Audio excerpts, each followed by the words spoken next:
Hey Waffle Gang, I do hope you are well. My name is Mark and today we're checking out some more Reddit stories, and if you do love a Reddit story, why not consider hitting that like, subscribe, maybe that notification bell too, and let's crack on with today's first story.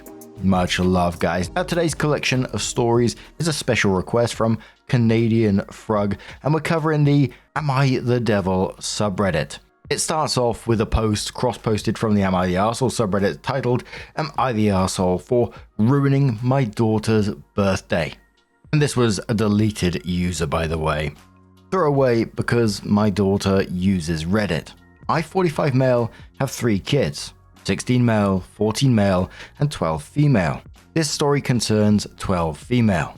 Now my daughter's birthday falls on New Year's, so it tends to be disregarded. Never on purpose, because it's between 2 big holidays, but we've always tried to make her feel special. My daughter is a known introvert and tends to spend a lot of time in her room, and if we're at a family event, she just sits in a corner on her phone. She is very unconventional in the sense that she doesn't desire a lot of things that are typical of girls her age. Me and my wife have tried to fix this and get her to open up more, but to no avail. The issue arose because when me and my wife asked her how she wanted to spend her birthday, she said something along the lines of, "Alone with snacks in my room." This request wasn't outlandish for her, but spending your birthday alone doesn't seem like a good way to spend your birthday. It would also reflect poorly on us, as the family likes big celebrations. So instead, we invited family over on her birthday for a birthday/New Year's celebration. It was a barbecue with lots of snacks, a projector that my brother brought, and a rented bouncy castle.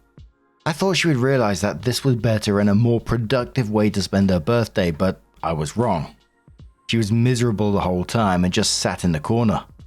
When everyone left late at night, she started screaming at me and my wife about how we ruined her birthday. My wife did most of the scolding and she was sent to her room. How could we ruin her birthday if her plans were just bed rotting?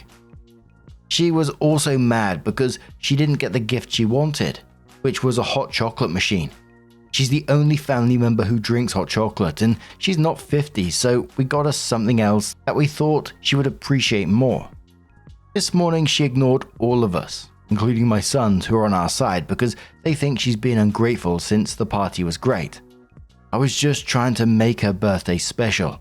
Am I the arsehole? Oh my word. Your daughter told you exactly what would make her happy for her birthday, which was alone time, snacks, and her room. That's not, air quotes, bed rotting. That's an introvert telling you her genuine needs. And then you did the exact opposite of what she asked for. A crowd, noise, and just extended socializing on what should have been her day. You asked her what she wanted. She told you, and then you decided you knew better and gave her the exact opposite of what she wanted. That's not making her birthday special for her. That's making it special for you and everyone else who thought it was a good idea.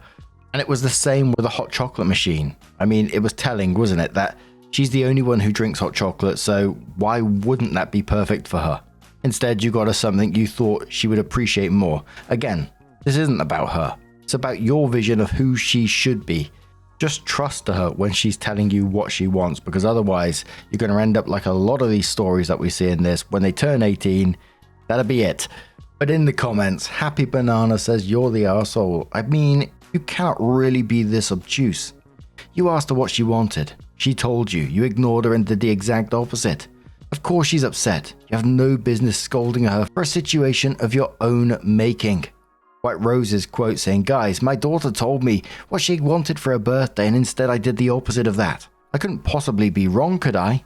And then says, like, who gives a shit what your family thinks, OP? You gave her what for an introvert is the equivalent of an orchestra tuning up for hours, and now you're pissy she hated it. Best of luck seeing her again when she turns 18. You're the arsehole. Book says, I love the fact that her punishment is being sent to her room. Was what she actually wanted for her birthday.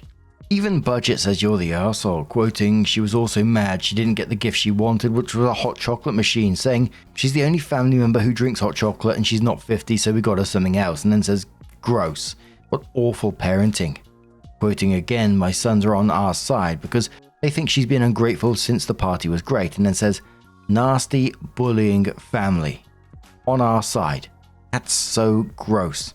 What parents pits kids against each other and claim kids are on our side?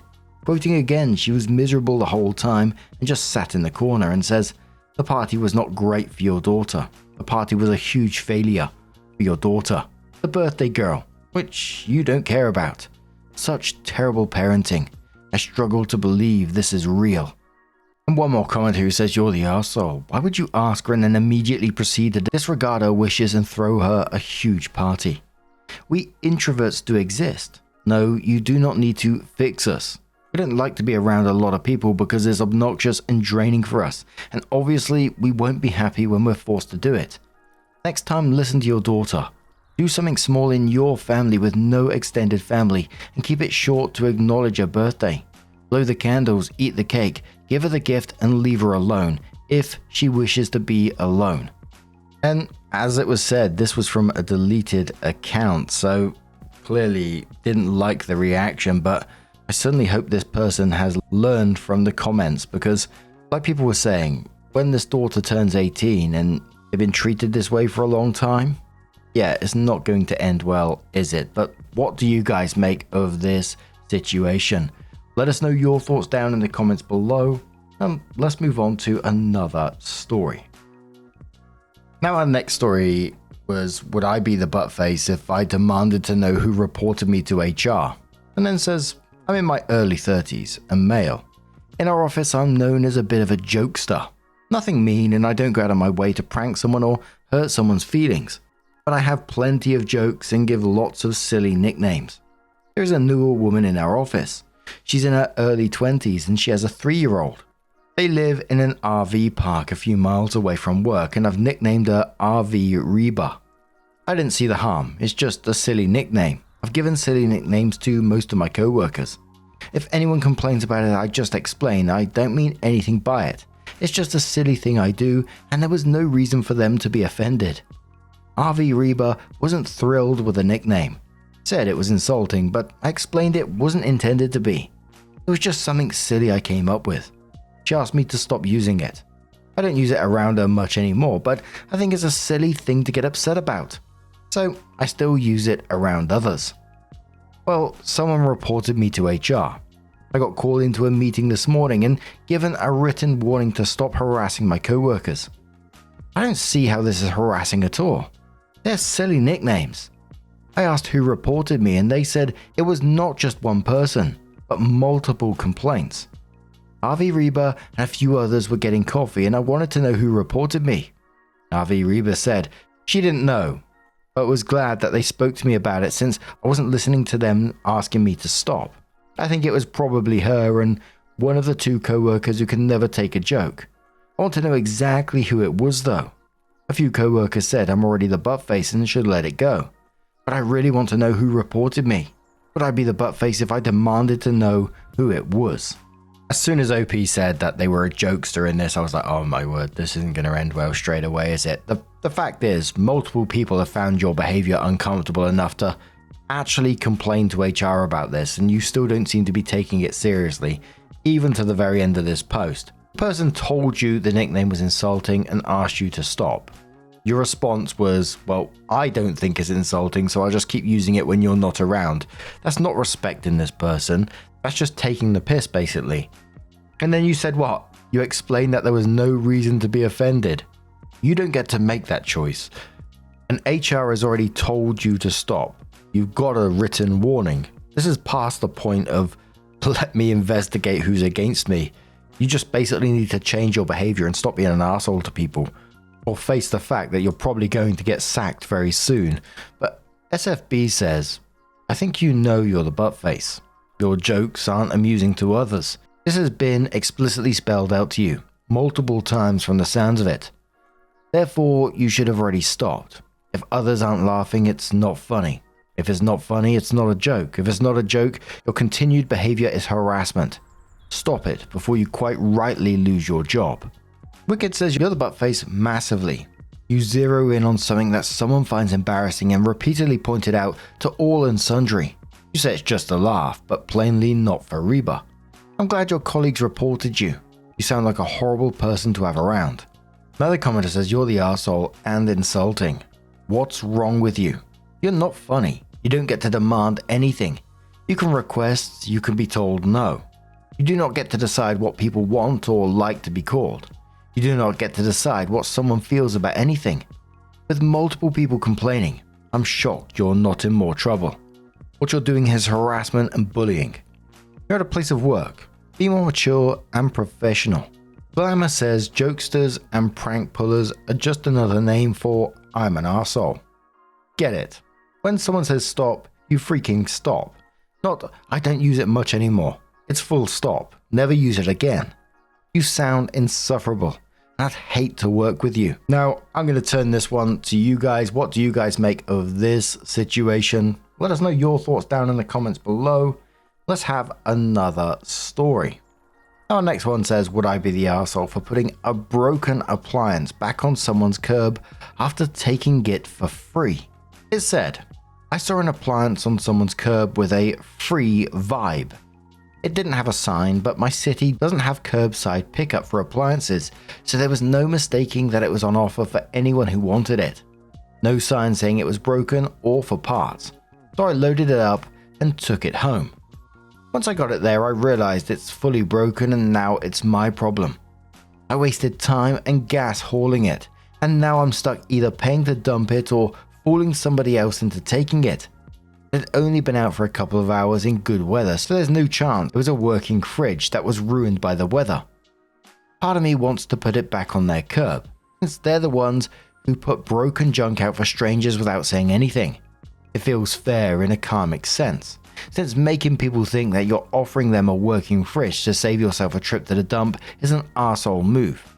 On the other hand, that also feels like I'd be dumping trash on their property even though they put it there in the first place. So, would I be the arsehole if I took the broken appliance back and left it where I found it instead of dealing with it myself? Absolutely, I think you're the arsehole in this situation. You took it without any knowledge about it, had a vibe about it, but that's a you problem. And I'm not sure what it's like in other places and even in the UK itself, but I know from like local area, people put appliances out on the curbside for, because occasionally scrap metal people will come around and take them. And if they don't take them, then you deal with it yourself afterwards. But generally the vibe is if something's out on the curb like that, if it hasn't got a sign on it, it's broken and you just don't take it. But Elk Waffle says on this one, you're the arsehole, you took it, your problem. Dumping it back would be fly tipping. Take this as a warning not to take random junk off the street because you think it might work. They never claimed it was working and it didn't have a sign on it. You took the risk. For all you know, they paid a scrap service to collect it. When someone dumps something out on the street, to me the default is. The default isn't, this is a perfectly working appliance. It's, this is broke, and they brought a new one so they dumped it outside. They didn't trick you, you took a shot and it didn't pan out. That's just how it goes. Normal ad says you're the arsehole and the curb is for trash. You took someone's trash and now you're mad that it's trash. Strange. Casual Law says you're the arsehole. This is honestly funny because people place things on the curb for bulk pickup that they pay for. I've done this many times with appliances. I wonder if you took something that was slotted for pickup. It's not like they get a refund if it's not there. You took it. It's your responsibility now. Next time, knock on the door and ask. And GB says you're the arsehole for wanting to put it back. Why would you assume that anything put at the curb is functional? They got rid of it for a reason, probably because it's broken. You took a chance, it doesn't work, now you have to figure out how to dispose of it. For you to blame them for not putting a description of the item working or not working is ridiculous. Saying it's an arsehole move on their part is even more ridiculous. This just proves even more you're the arsehole. They don't owe anybody an explanation of the item's functionality if they put it on the curb. Suck it up, buttercup. and now you have to figure out how to dispose of it. I do love it when people get sassy in a post, but what do you guys make of this one? Let us know your thoughts down in the comments below. Let's move on to another story. Oh, bloody hell, check out this title. This one's from a throwaway account and says, I, 33 male, am developing a crush on my wife's 34 female cousin, 33 female. How long until these feelings fade? I have a huge crush on my wife's cousin, Candice. This is a terrible situation I found myself in. I should say I genuinely think I have the greatest wife, Anna, in the world, and it's not even close. She's an amazing woman, mother, and wife.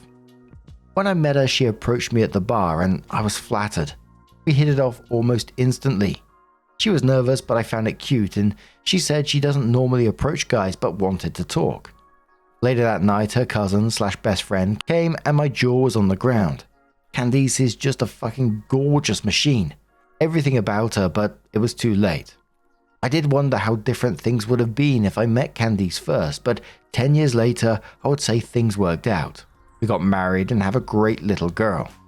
The thought had completely left my head until recently.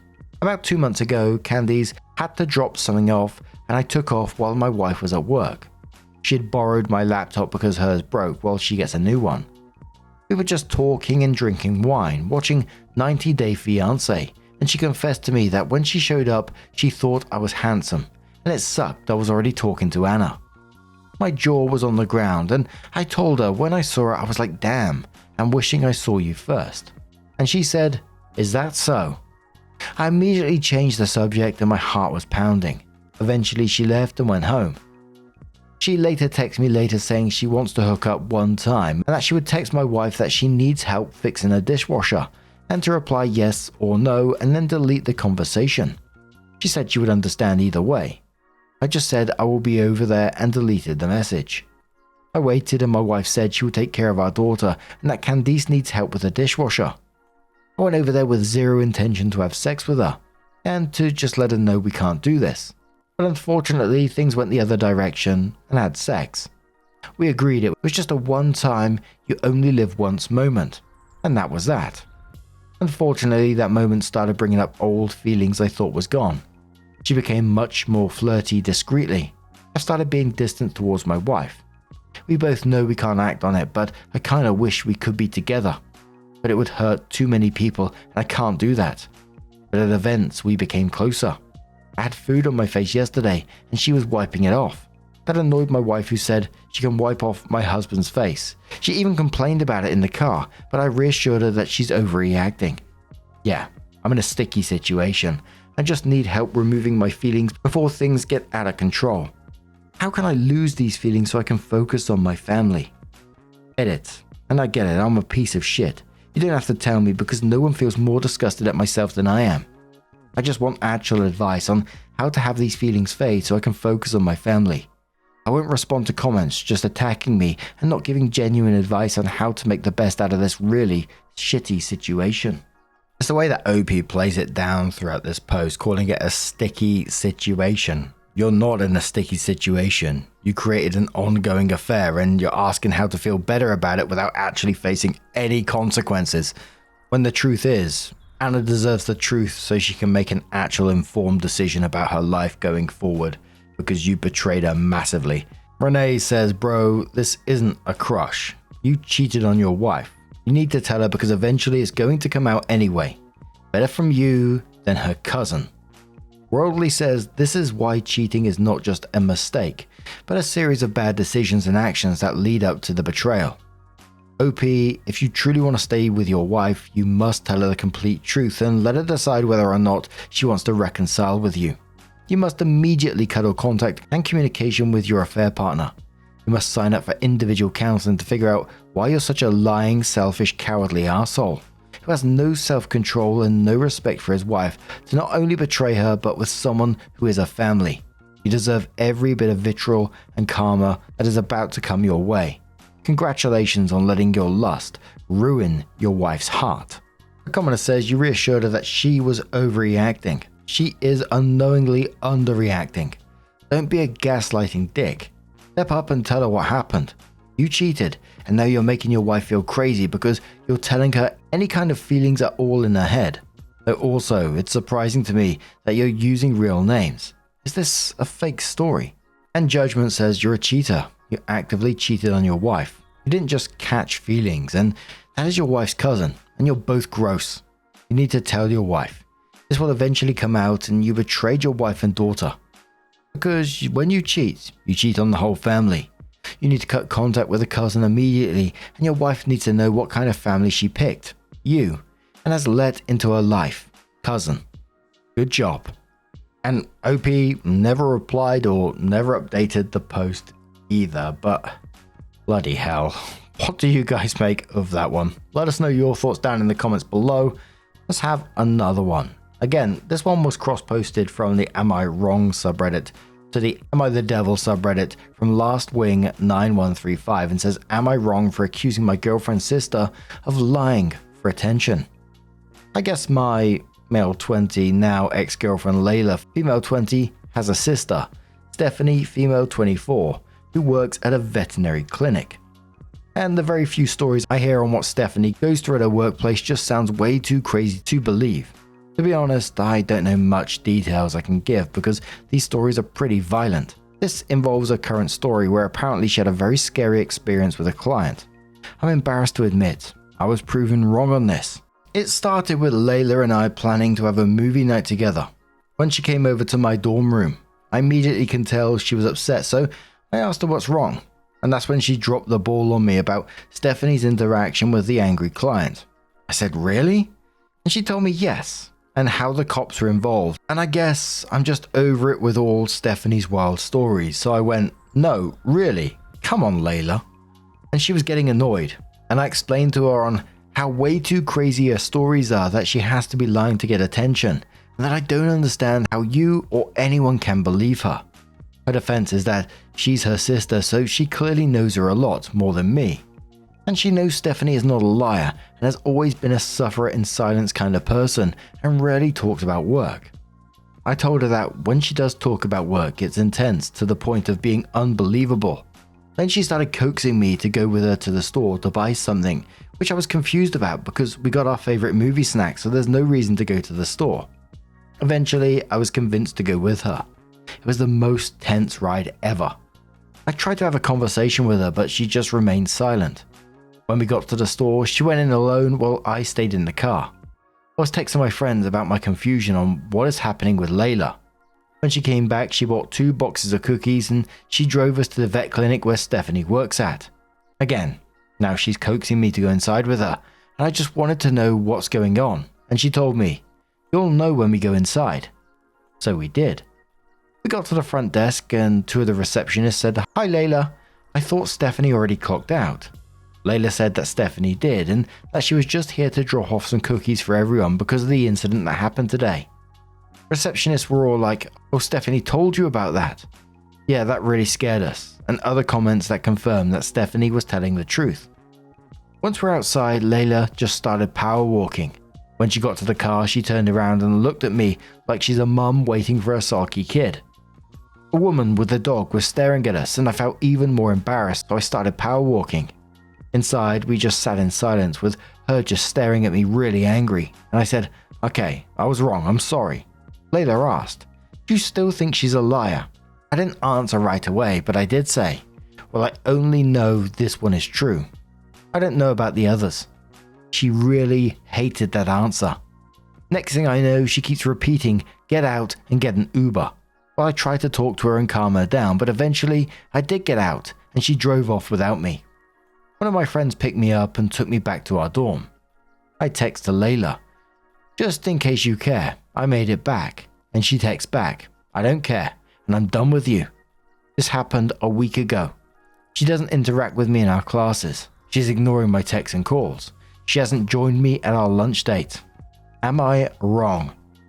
Now this one hit real close to home with me from like the people not believing side of things, if you get what I mean. But as someone who's had a Hoover, and I've said this story before, as someone who's had a Hoover chucked it in from a masonette balcony, yeah, I get why this one stings.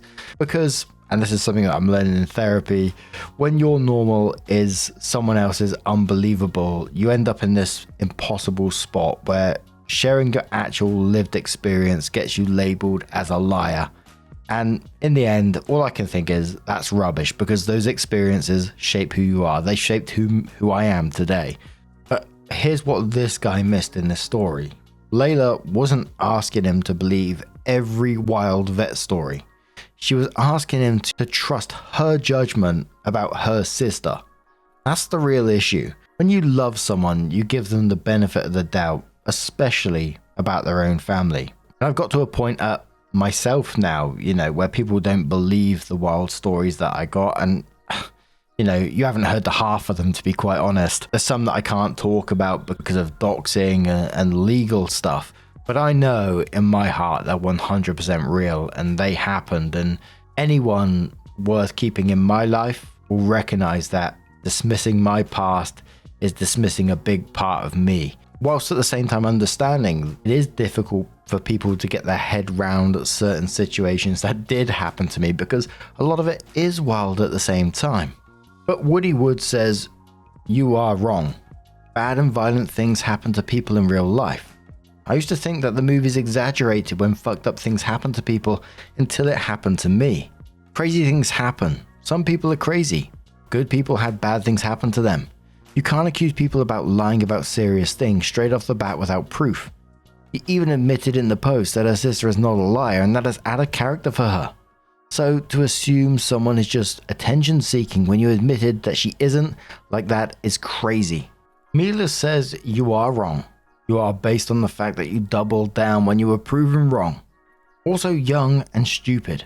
Just because you haven't seen things happen doesn't make them lies. Also, you seem to really dislike Stephanie. Is there a reason for that other than you just think she's an overdramatic liar? Pierreville says, yes, you are wrong. What evidence do you have that Stephanie is a habitual liar? You didn't cite any other examples. I had a friend who worked at a vet clinic and she would tell me some pretty crazy stories. Don't accuse someone of lying unless you are damn sure they are lying. Jen says, you were wrong here, dude. Take it as a learning experience. Also, don't double down after being proven wrong, ever, with anyone. It's shitty and arrogant. I'm not saying you are a bad person, but you really need to learn a lesson here. You're not the smartest person in the room, about anything, literally. Learn humility. It sounds like you're in college. Take some sociology classes.